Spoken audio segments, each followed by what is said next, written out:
What's the only weekly wrap-up of the top compliance and ethics stories? It is This Week in FCPA with Tom Fox, the voice of compliance, and Jay Rosen, Mr. Monitor. Each week, Tom and Jay highlight 10 stories which caught their collective eye, talk about sports and movies, highlight top podcasts, and preview their upcoming events. Join This Week in FCPA each week for a one-stop review of the week's compliance and ethics highlights. This Week in FCPA is a production of the Compliance Podcast Network. On this special edition, Remembering 9/11, we take a look at Lebanon, corruption and a bomb, a huge report from the New York Times. Dick Casson asks, are today's CCOs super executives? Dylan Tokar explores whether it's time for a compliance house cleaning in the age of COVID-19. Are we at a turning point for AML enforcement? Jack Hagel explores in the Wall Street Journal, Risk and Compliance Journal. Herbalife settles a long-standing FCPA matter. Mike Volkov takes a deep dive. Does Herbalife portend the end of monitors? The DOJ charges the former Uber CISO for lying about a data breach. And Deutsche Bank is fined yet again. These stories, this week's podcasts, and upcoming webinars, all on This Week in FCPA. This Week in FCPA is a production of the Compliance Podcast Network and a proud member of C-Suite Radio. Thanks so much for listening. Hello, everyone. Tom Fox, the voice of compliance, back with Mr. Monitors himself, Jay Rosen, for This Week in FCPA, episode 221 for the week ending, wait for it, 9/11, but 2020. This is our Remembrance edition, and on this 19th anniversary of 9/11, we would ask you think about everything that has changed for America and our country since 2001. And I would also ask you to think, I would have been particularly moved today, Jay, with a lot of videos of the time when we were all united as a country, particularly the one where George Bush pitched the first ball in the first Yankees home game after 9/11. I thought that was very moving. Jay, there was an incredibly detailed and moving report in the New York Times, I think on Wednesday, perhaps Thursday, about the bomb that went off in Beirut Harbor, or the port of Beirut. And it turns out that the reason the bomb went off was corruption in Beirut. And it really drove home to me the message that corruption directly leads to terrorism. There were, I can't remember how many tons of ammonium nitrate stored there. They were stored there because they were taken off a ship that couldn't pay its duties. It was falsely flagged, that had a shell company owner. The ship owners walked away. The ship was in such bad shape, it sank in the harbor where it was being berthed. And eventually, corruption at the port prevented anyone from doing anything about it, although there were multiple red flags. There were multiple reports of this ammonium nitrate. And due to the inherent corruption in the system, nothing got done. And I read this yesterday, I guess, and reading it on September 10th really drove home to me the message of 9/11 and corruption leading to terrorism. I think many people think that 9/11 was one of the precursors to the modern era of FCPA enforcement. I certainly think that. And that we had an explosion of FCPA enforcement within a couple of years from 9/11, and that continued obviously right up until this day, where we've had the largest international anti-corruption settlement in the history of the world ever this year, as well as the largest FCPA anti-corruption settlement. So it was a story that I think needs to be told, and I think every compliance professional needs to read it, Jay, because I think that every compliance professional is on the front lines of the fight against terrorism. Obviously, the DOJ is out there prosecuting companies, but every time you interview a third party, every time you review a due diligence report, every time you look at a gift, travel, and entertainment expense, every time you look at an interaction with a foreign official, I think you are helping in the fight against corruption and, at the end of the day, terrorism. So I just, once again, would like everyone to think about what this day is, what it means, and as we move towards next year with the 20th anniversary, how important, significant that day was in all of our lives. Definitely. Next up, Dick Casson, founder of the FCPA blog, asks, are today's chief compliance officers super execs? And the DOJ released the first version of its evaluation of corporate compliance programs in 2019. That document and its update this year in 2020 completed the chief compliance officer's amazing transformation from a part-time generalist to today's highly specialized super executive. Dick Casson asks, how does it happen and why? The U.S. Sentencing Commission arguably created the modern compliance function with the 1991 release of the organizational guidelines. 28 years later, the evaluation of corporate compliance programs paid homage to the organizational guidelines, but the DOJ's document personalized compliance in the new way that started, as Tom just said, after 9/11, with its elevating the CCO to a special level within the C-suite. The organizational guidelines famously set out elements of an effective compliance program. One of those elements required companies to place responsibility for the compliance function on a high-level personnel of the organization. Responsibility for the compliance function was purposely, or ended up being, left vague. It could fall somewhere randomly among any of several layers of government and management, from a board member to anyone already in management. In other words, the compliance function, as the organizational guidelines conceived it, was a part-time role added on to somebody's existing full-time job. Change came after September 11, 2001, and in that decade that followed, the federal government came to see graft as a national and global threat. Attorney General Eric Holder said in 2012, as we've learned, corruption is often a gateway crime, one that allows money laundering, gang violence, terrorism, and other crimes. Holder's words were an early signal that combating corruption had become too important to be left with a random high-level corporate personnel. In 2014, SEC Chair Mary Jo White picked up the theme. She talked about corporate gatekeepers, auditors, lawyers, and others who have professional obligations to spot and prevent potential misconduct. Then SEC Enforcement Chief Andrew Serezny went further. He put spotlight on compliance officers. In 2015, he said the SEC would make some corporate compliance charging decisions after asking, are compliance personnel included in critical meetings? Are their views typically sought and followed? And do compliance officers report to the CEO and have any visibility with the board?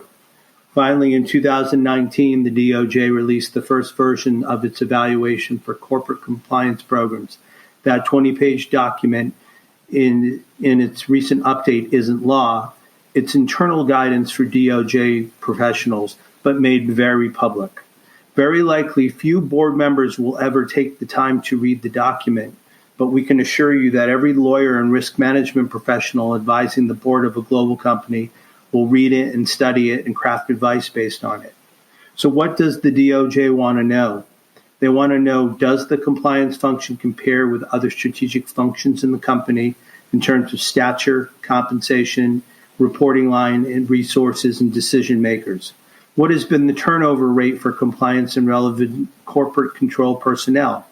Has the company responded to specific instances where compliance raised concerns?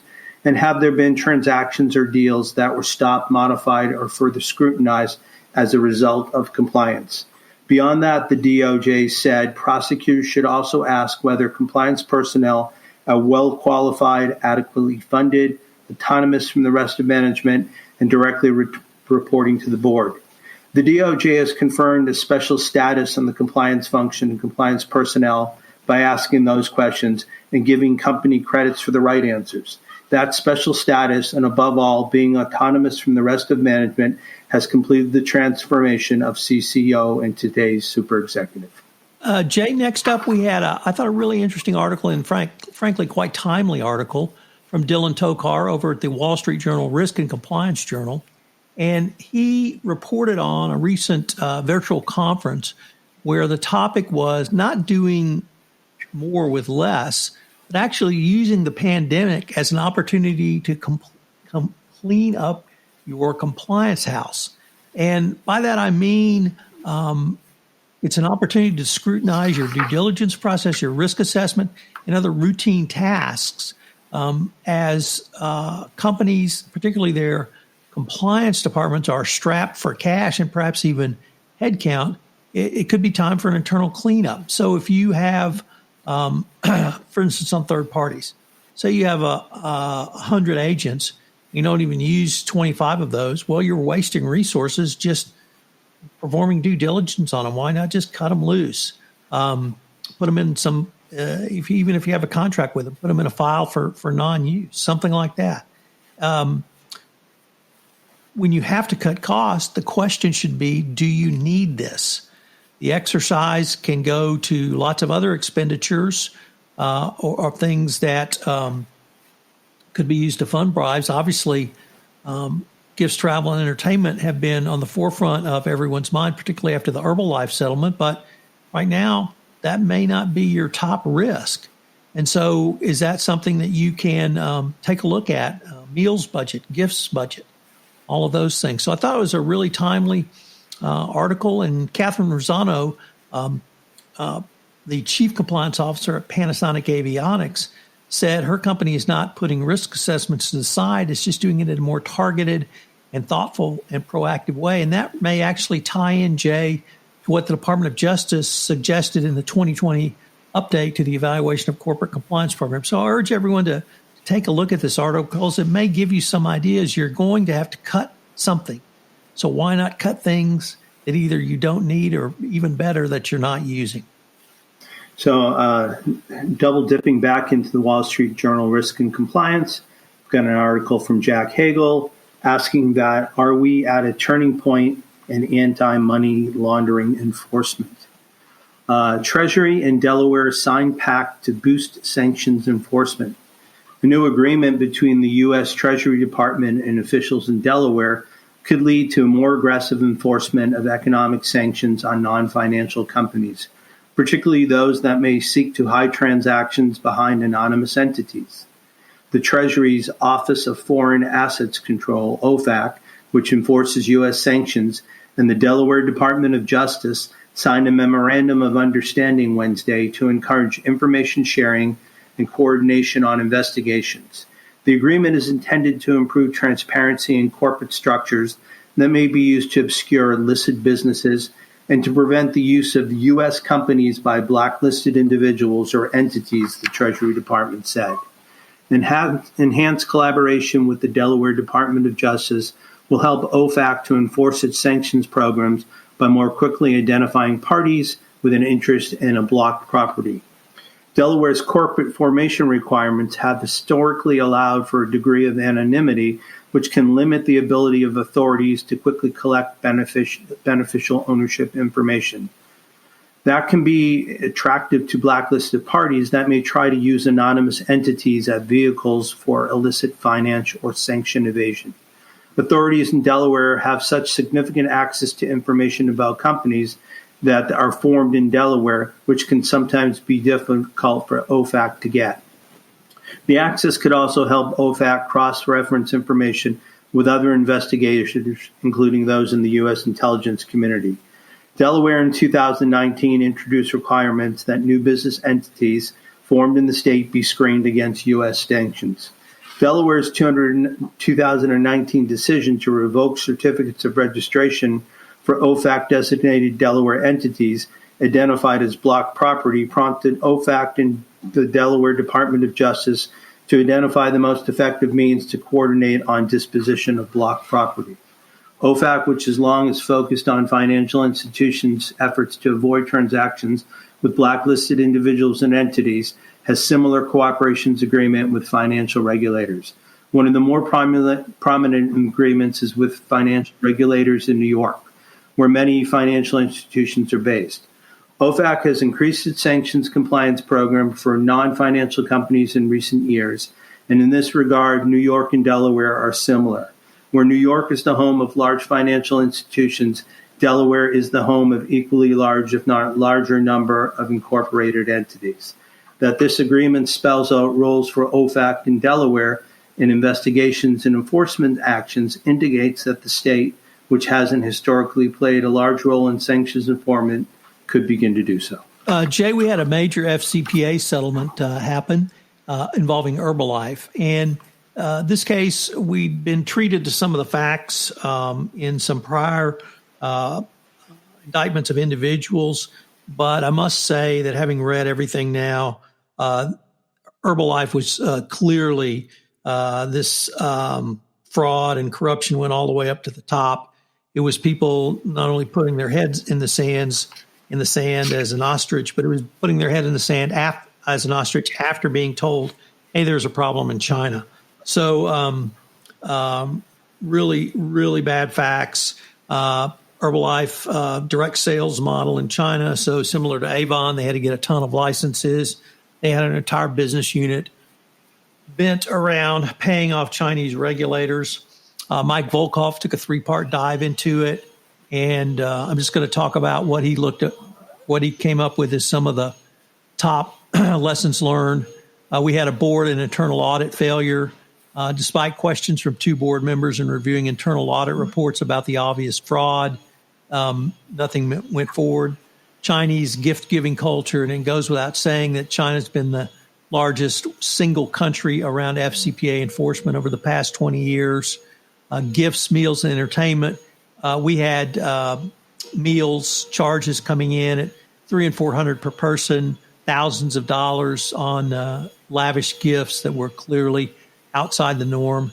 And then finally, almost unbelievably, the company did not have a CCO, but it really had no audit or compliance oversight. So it was really designed to be as lackadaisical as possible. Whether that design was intentional to violate the law or not, it's unknown. Obviously, they got a DPA, so they didn't get a criminal complaint against them. The SEC is, or rather, they are criminal complaints against the former China business unit execs. Where those go, who knows at this point. It's a great lesson. It provides lots of lessons for the compliance practitioner in the various settlement documents, DPA information, and SEC cease and desist order. So I'd encourage everyone to take a look at it. And as a little hint preview, I'm going to be taking a deep dive into it next week on a blog post series, Jay. The Herbalife, I guess, enforcement begs the question that does Herbalife portend the end of monitors? Robert Anello takes a look in Forbes, and his piece is entitled, "Who Watches the Store? Drastic Decline of Corporate Monitors Under Trump." The recent settlement by Herbalife with Securities and Exchange Commission, the U.S. Department of Justice, and the U.S. Attorney Office for the Southern District of New York, totaling over $123 million, is the latest in a string of enforcement actions under the Trump administration that identified violations of the Foreign Corrupt Practices Act. But it did not impose an independent corporate monitor. The decision not to impose one here was said to be due in part of the company's cooperation and remedial efforts by the time of resolution. Even if the company's cooperation and remedial efforts contribute to the government's decision not to insist on a monitor, that decision likely was also part of a concerted effort by the current administration to sideline the use of monitorships generally. The DOJ, the U.S. Attorney's Office, and Southern District of New York, along with the SEC, released strong statements condemning Herbalife's actions. Acting Assistant Attorney General Brian Rabbitt said, Herbalife misrepresented important information made available to investors and tried to conceal its widespread and corruption scheme. Acting U.S. Attorney Audrey Strauss of the SDNY called the scheme widespread and extensive, and Senior Associate Director of the SEC New York Regional Office, Sanjay Wadhawa, said that Herbalife's inadequate internal accounting controls allowed an environment of corruption to exist in its Chinese subsidiaries for more than a decade. Under recent prior administrations, these facts may well have led to the imposition of an independent monitor. On March 7, 2008, the Bush administration issued the Morford Memo, which established the guidelines used for 10 years on how federal prosecutors should select and implement corporate monitors. In Herbalife, however, acting under the directives of the current administration, an independent corporate monitor was found to be unnecessary. Herbalife hardly stands alone in its ability to resolve its recent case without the government imposing a monitor. As previously observed by the Forbes blog in 2018, the Trump administration diminished the Justice Department's intrusion into the corporate sector. DOJ's approach to reduce the imposition of a high cost of a monitor in some cases should be embraced as a positive aspect of the DOJ's new approach to corporate misconduct. Now, however, the results of the current administration actions are more than apparent. The 2017 elimination of the Obama administration's Compliance Council, Wei Chen, the so-called monitoring czar, in hindsight was only the tip of the iceberg. Between 2016 and the middle of 2018, out of a total 64 non-prosecution or deferred prosecution agreements, only 26, a hair more than a quarter of those agreements, imposed a compliance monitor. By the end of 2018, that number had fallen to 23%. And in 2019, only 5 independent monitors out of 31 DPAs or NPAs entered into by Trump's DOJ, a mere 16%. In 2020, 0 have been imposed out of at least 18 resolutions. So some have asked, without an independent monitor, who watches the store once a company has been found to have permitted wide-scale criminal conduct? Even a company that's under a DPA or an NPA will have no one to confirm that its remedial efforts succeeded except its own executives, which could easily lead to concerted disregard for those remedial efforts in the pursuit of shareholder profits. Before the most recent administration came to power, the rising cost of monitorships placed a heavy burden on corporations and shareholders. The decision by the Trump administration to abandon monitorships in favor of self-regulation may prove, however, too laissez-faire. Some monitors were able to create tangible benefits, including changing the compliance culture of their charges. Without monitors, the future could include an increased amount of corporate recidivism or internally created compliance programs that have power on paper to satisfy an agreement with the government, but no power to change. In the absence of adequate regulatory oversight, some states may believe that it has fallen to them to step boldly into the void left by the federal government. The New York Department of Financial Services has continued to engage independent compliance monitors to perform comprehensive reviews of compliance programs. So it looks like we've seen a rise of the old paper program over the last 4 years, and it seems to be going in the wrong direction. Uber ended up paying a $100,000 extortion payment, which they categorize as a bug bounty under an NDA to some unknown hackers. And that information, Mr. Sullivan did not communicate to the FTC, and he actively prevented them from getting information about it. This is a pretty clear statement from the government that companies need to stand up and take notice. Do not help criminal hackers cover their tracks, and don't make the problems worse for your customers. Don't cover up criminal attempts to steal people's personal data, and that the DOJ and FTC will take a very dim view of it. So wrapping up our articles for the week, wouldn't be a week in FCPA without seeing what Matt Kelly, the coolest guy in compliance, is thinking about on radical compliance. And today this week he looked at Deutsche Bank dinged on 2 sanction cases. Here's some red meat for all you sanction compliance nerds out there. A Deutsche Bank subsidiary has agreed to pay $583,000 for 2 separate sanction violations. One involved compliance employees improperly configuring a sanction screening tool, and the other, senior business compliance managers rushing a transaction without appropriate due diligence.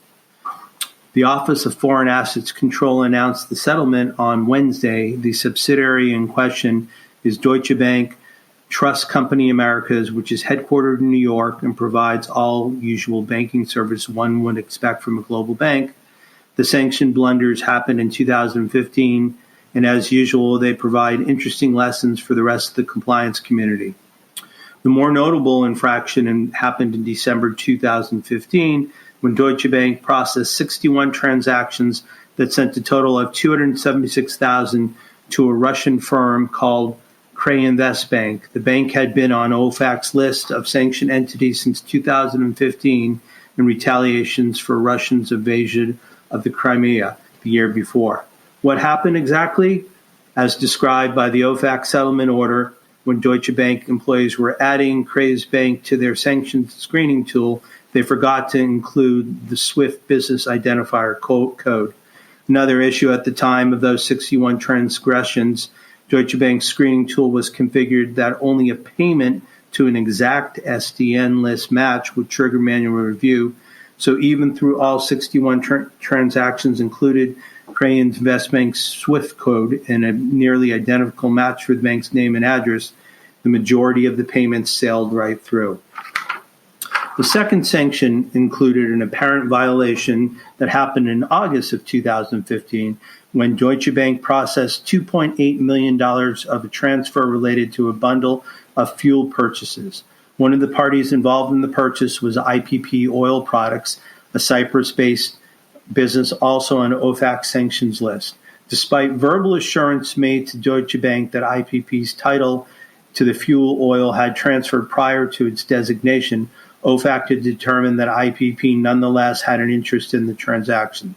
All right, so clients lying to banks about what's really going on is nothing new, but then that's the whole point of due diligence, isn't it? Ouch. Once again, we have to rush a complete lucrative transaction rather than prudence to take the necessary time to perform due diligence.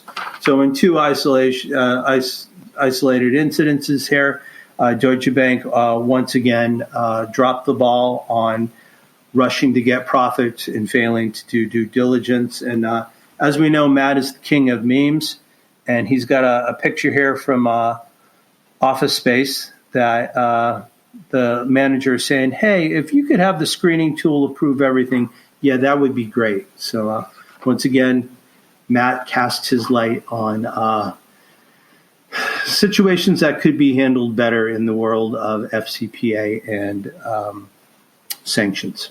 So, Jay, we have a new month, a new guest on the Compliance Life. And this month, I'm extraordinarily pleased to welcome Deanna Wankwo as she tells her journey to the CCO chair. She had a great opening line, Jay. She said that my story is the same as everyone else's because it's so different. And she was absolutely spot on. And this is how it's different. She started out in QA/QC at NASA. And she's the only chief compliance officer I know of who started out in QA/QC at NASA. So she had a really interesting journey.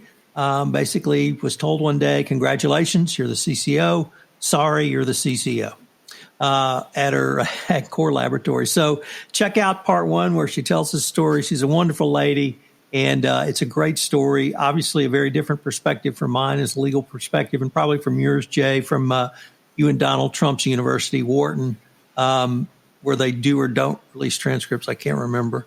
Nevertheless, an educational background that is very different than what we had. And so check out her story. Comes out every Tuesday this month. This month on 31 Days to a More Effective Compliance Program, we've switched over to internal controls. And Tuesday, it was assessing internal controls and international operations. Wednesday, risk assessments and internal controls. Thursday was mapping internal controls. Today, it's implementing internal controls. Once again, this month is sponsored by Affiliated Monitors. So thank you, Jay, and your team for that. Jay, if you've been on social media at all this week, you have seen the social media blitz about Converge 20. I happen to be privileged to be a part of that. Also have a series of podcasts about speakers for Converge 20. There's over 1,100 attendees registered now. Once again, the price you cannot beat is free. So if you have no compliance, training, education budget, this is the event for you. If I could end with a couple of great K2 intelligence fins. In the month of September, I guess the one thing I can say is that my colleague Eric Feldman will be speaking at the upcoming SCCE CEI conference on Wednesday. And besides that, looking forward to getting in touch with folks who I haven't seen in the past year or so. Tough to do these virtually, but it's a good way to get back in touch with folks. So on behalf of Tom Fox, the voice of compliance, and myself, Jay Rosen, Mr. Monitor, we'd like to thank you for joining us for This Week in FCPA, episode 221, for the week ending September 11th, 2020, the Remembrance edition. I would just heartily like to echo Tom's sentiments as we started off this podcast. It's a very solemn day, and I, too, support what Tom says, that I'd like to think back when we were united as a country, and I know we can be so again. So have a good weekend, be safe, be healthy, and we'll talk to you next week. Hello, everyone. This is Tom Fox again. I'd like to thank you for listening to this episode of This Week in FCPA. If you have any questions, you can email Jay at jrosen@affiliatedmonitors.com. You can email me, Tom Fox, at tfox@tfoxlaw.com. We also got a new really cool app on the Compliance Podcast Network website where you can leave a voicemail or a message if you'd like to ask us a question or have a topic you would like us to consider. I hope you'll join us again next week when Jay and I look at some of the top compliance and ethics stories for the week that is to become. This Week in FCPA is a production of the Compliance Podcast Network and a proud member of C-Suite Radio. Thanks again for listening, and we look forward to visiting with you again.